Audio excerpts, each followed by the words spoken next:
नाज़रीन, इस वक्त जब ये आप वीडियो देख रहे हैं तो पाकिस्तान के अंदर निजाम शदीद तरीन पैनिक कर रहा है, फटीक कर रहा है।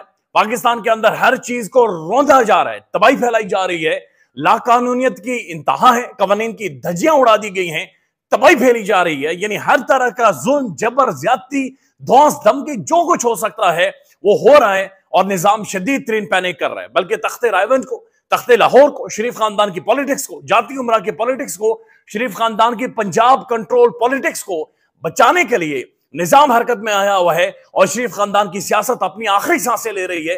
लेकिन निजाम पूरा जोर लगा रहा है, हर तरह की जबरदस्ती, धौंस, धमकी की जा रही है।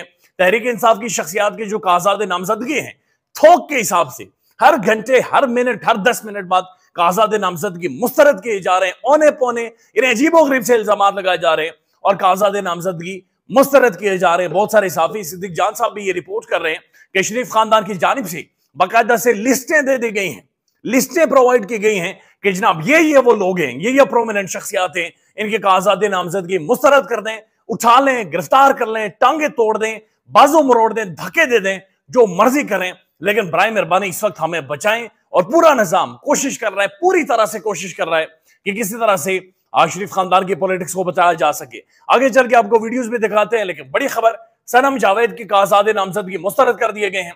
यंग पॉलिटिशियन, एक नौजवान लड़की जो सोशल मीडिया एक्टिविस्ट थी, लेकिन आज वो शरीफ खानदान के लिए बवाले जान बनी हुई है, सरदर्द बनी हुई है। उनके काजाद नामजदगी सिर्फ यह कहकर मुस्तरद कर दिए गए कि सनम जावेद ने अपने घर के बिजली का बिल इस माह का नहीं दिया, जबकि उनके वालिद चीख रहे हैं कि जनाब हमने बिजली का बिल दिया है, हम बिजली का बिल दे चुके हैं, लेकिन उनके काजाद नामजदगी मुस्तरद कर दिए गए हैं।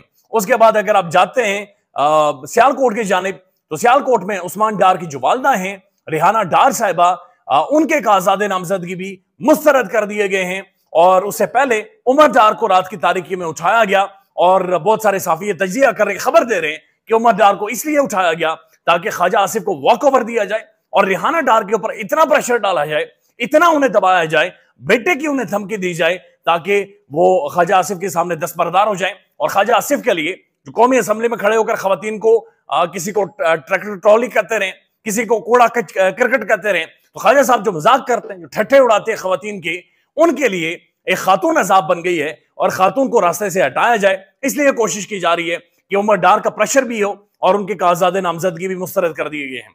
बात यहां पर खत्म नहीं होती, बल्कि उमर डार की जो बेगम है रुबीना डार साहिबा, उनके काजाद नामजदगी भी मुस्तरद कर दिए गए हैं। तो पाकिस्तान में इस वक्त एक मारधाड़ का सिलसिला जारी है, एक लाठी चार्ज है जो कि इस वक्त हो रही है। अफजल सलमान नियाजी साहब इस वक्त ट्वीट करते हैं और वो लिखते हैं कि Amjad Parvez, senior advocate, went to the RO office Gujarat for the scrutiny of the nomination papers of Parvez Elahi. कि अमजद परवेज जो सीनियर ट्रेन एडवोकेट है, वो RO ऑफिस गुजरात में जाते हैं परवेज इलाई के नॉमिनेशन पेपर्स के हवाले से, तो उन्हें गिरफ्तार कर लिया जाता है।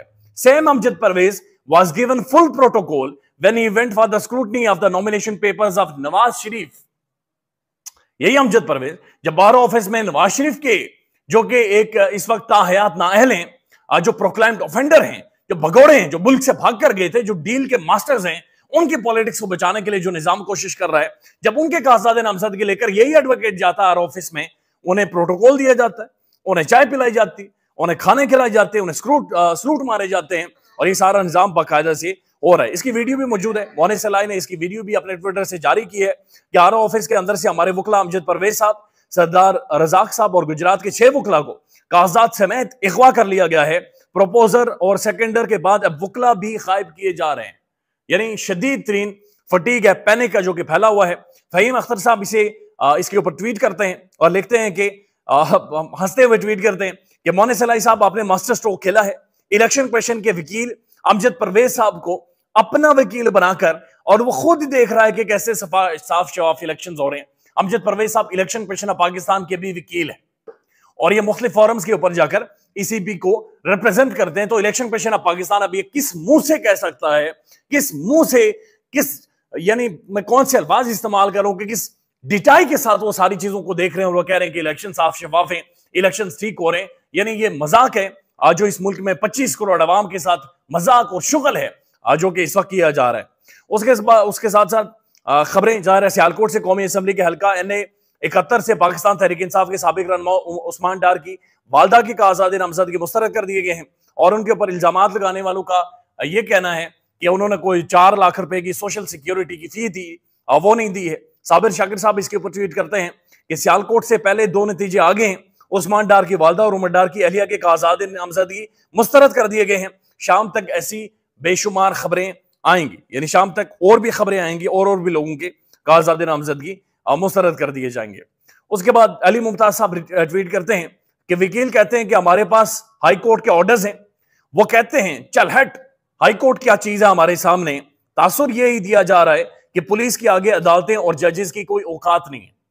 यानी वकला ये कहते हैं कि हम हमारे पास हाई कोर्ट के ऑर्डर्स हैं, हमारे पास सुप्रीम कोर्ट के ऑर्डर्स हैं, बराए मेहरबानी हमारा रास्ता न रोकें।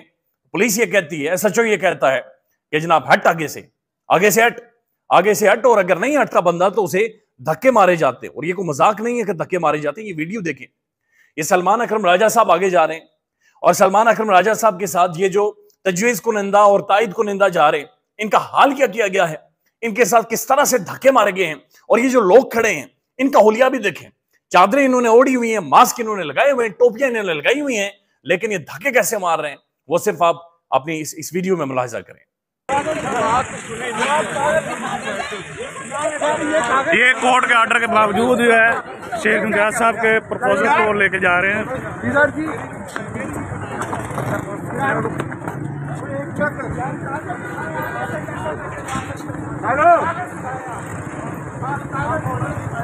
अब सलमान अकरम राजा साहब भी यहां पर बेबस नजर आते हैं। पाकिस्तान के प्रोमिनेंट लॉयर हैं, custodian of constitution of Pakistan हैं। शाकिर महमूद साहब इसके ऊपर ट्वीट करते हैं, ये जो नामालूम है हम सबको मालूम है, बैरिस्टर सलमान अकरम राजा पीपी 156 से शेख इम्तियाज अहमद के तजवीज कुनंदा के साथ स्क्रूटनी के लिए आरओ ऑफिस जा रहे हैं। आरओ ऑफिस के बाद से नामालूम अफराद ने तजवीज कुनंदा को उठा लिया है। वीडियो खुद आपने देखी है, अपनी आंखों से ये सारी चीजें आप देख रहे हैं। और अब ये उमर डार का मामला है, होटल का जो अमला है उनकी भी आवाज सामने आ गई है और ये लाहौर के अंदर है। होटल का अमला गवाही दे रहा है कि उमर डार को पंजाब पुलिस उठाकर लेकर गई है। इस वीडियो में होटल मैनेजर खुद कह रहे हैं कि उसने उमर डार को गले मिलकर सी ऑफ किया था, लेकिन बाहर पंजाब पुलिस की भारी नफरी मौजूद थी जिन्होंने उमर डार को उठाया है। अब ये अहम तरीन शख्सियत है उमर डार, उस्मान डार के भाई हैं, सियालकोट ख्वाजा आसिफ। इससे पहले वो कहते हैं कि 2018 में उन्होंने फोन करके बाजवा साहब ने उन्हें जिताया था। इस दफा उनके सामने खातून खड़ी हैं, लेकिन खातून ने उनकी चीखें निकलवाई हुई हैं और उन्हें समझ नहीं आ रही कि मैं अपनी जान किस तरह से बचाऊं, क्योंकि अब महसूस हो रहा है कि जो जितना ये कर चुके हैं, जितना उस खातून का गला फाड़ चुके हैं और जितनी ज्यादा ज्यादती उस खानदान के साथ हुई है, ऐसा महसूस हो रहा है कि ये इन्हें अब अपना आप बचाना बहुत ज्यादा मुश्किल होगा। लेकिन एक वीडियो है जो सर्कुलेट कर रही है और ये वीडियो इस निजाम की असल शक्ल दिखा रही है, असल चेहरा इस निजाम को दिखा रही है। और ये वीडियो है मौलाना फजलुर रहमान साहब के बेटे का एक वलीमा था, वहां पर आसिफ अली जरदारी साहब बैठे हुए हैं, वहां पर मौलाना साहब बैठे हुए हैं, वहां पर चेयरमैन सेनेट सादिक संजरानी साहब बैठे हुए हैं। सादिक संजरानी साहब बलोचिस्तान से, ये प्रेस क्लब है इस्लामाबाद में। बलोचिस्तान की खवातीन बच्चियां यहां पर लेटे हुए हैं, जमीन के ऊपर पड़े हुए हैं, उनकी आवाज के अंदर दर्द है, वो चीखो पुकार कर रहे हैं, तो यहां तक नहीं आए। लेकिन मौलाना साहब के जो बच्चे का वलीमा है वहां पर पहुंच भी जाते हैं। वहां पर आसिफ अली जरदारी साहब इन्हें इनकी औकात दिखाते हैं और पूछते हैं, क्या कहते हैं, आप वो वीडियो सुन लें। आप क्या करें, आप तो हैं, मेरे साथ करता रहे यूं सियासत में सोचा कर। अब जिस तरह जरदारी साहब कह रहे हैं कि अब तो फैज चला गया है, अब तो क्या करेगा, तो इस पर सादिक संजरानी साहब कहते हैं कि आप तो हैं ना। तो जरदारी साहब कहते हैं मैं तो हूं, मेरे साथ तू करता था, नीचे उंगलियां मारकर दिखाते तो ये करता था। सियासत में सोचा कर, उनकी बादशाही हमेशा नहीं रहती, हमारी रहती है, चाहे कोई कमजोर हो। यानी कि आसिफ अली जरदारी साहब ने कहा है कि जनाब हमारी बादशाहत रहती है, किसी और की बादशाहत यहां पर नहीं रहती। तो यानी कि एक लाडला तख्ते लाहौर, लाहौर के अंदर, पंजाब के अंदर, और दूसरा लाडला सिंध के अंदर। जो जरदारी फैमिली है, भुट्टो फैमिली है, उन्हें भी लाडला बनाया जा रहा है, उनकी पार्टी में भी लोगों को शामिल किया जा रहा है। और पाकिस्तान के अंदर बहुत सारे साफी बाकायदा से रिपोर्ट कर रहे हैं, तजिया दे रहे हैं कि असल में नवाज शरीफ से ज्यादा लाडले आसिफ अली जरदारी साहब होने लगे। और बहुत सारे इत्तेहादी अब आहिस्ता आहिस्ता आप देखेंगे जरदारी साहब से जाकर जुड़ेंगे। और हमने देखा कि इससे पहले बलूचिस्तान भी जरदारी साहब के हवाले कर दिया गया है। एक और झलक आपको दिखाते हैं, फ्री एंड फेयर इलेक्शंस की एक और झलक। बुरेवाला में फस्तायत तुरूज पर पाकिस्तान तहरीक इंसाफ बुरेवाला के रहनुमा खालिद निसार डोगर और आयशा नजीर जट की तायद और तजवीज़ कुनिंदा को किस तरह से घसीटा जा रहा है, ये वीडियो भी आप वहां पर मुलाहिजा करें। ये किस तरह से इस सारी चीज को किया जा रहा है। हमाद अजहर साहब जिनके आजाद नामजदगी रिजेक्ट कर दिए गए हैं, उन्होंने ट्वीट किया है, there is a method to this madness, the strongest candidate of the PTI have been targeted during nomination and the scrutiny phase, the margin of victory when it gets too high renders ineffective and the polling day rigging techniques, they have lost the public, so now trying to exclude us। तो ये भी बड़ी खुलकर ये बातचीत कर रहे हैं कि कैसे ये सारे मामलात को चलाया जा रहा है। विर्क शाहजेब ट्वीट करते हैं कि Nawaz Sharif is still disqualified for life by Supreme Court, yet his nomination papers are being accepted, meanwhile all PTI leadership is facing difficulties in, यानी मियां साहब ना लें लेकिन उसके बावजूद उनके नॉमिनेशन पेपर्स कबूल हो जाते हैं। लेकिन दूसरी जानिब तहरीक इंसाफ का कोई भी शख्स जाता है तो उसके स्क्रूटनी पेपर्स को क्या मारा जाता है, उठाया जाता है, तज़ीक की जाती है, कपड़े फाड़े जाते हैं। आखिरी टाइम है, इंपॉर्टेंट वक्त है, 75 साल तारीख में पहली दफा पाकिस्तानी अवाम के पास एक मौका आने वाला है इलेक्शन के लिए। अगर अवाम बाहर निकल जाती है तो इन सारी चीजों का सदबाब तभी होगा। ख्याल रखिएगा अपना। अल्लाह।